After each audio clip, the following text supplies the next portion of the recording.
জননী মহামায়া, অসুরনাশিনী দানবদলনী, তার পূজায় মেতে ওঠে বাংলার প্রতিটি অঞ্চল।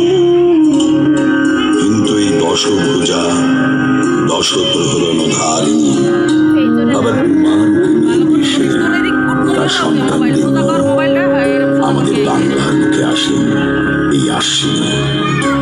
দিকে দিকে ধ্বনিত হয় পূজার ঘটনা, ওঠে ভুবন ভরানো সকল দুঃখ হরণ উৎসবের সাধু সাজল, সাজে আকাশ, সাজে বাতাস, শিল্পীর আঘ্রাণে ভরে ওঠে গৃহস্থের অঙ্গন। মা দশভুজা দুর্গার কত তার নানা রূপের নানা আখ্যানে আমরা আশ্চর্য হই। এই কি আমাদের ঘরের তৃণামীয় মা?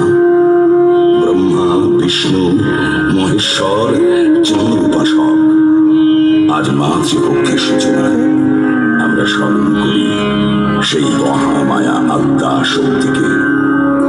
সেই আদ্যা শক্তি দেবী সতী মাহাত্ম, যিনি নবরূপে দেবী পার্বতী হয়ে কৈলাসে শিবের ধরনে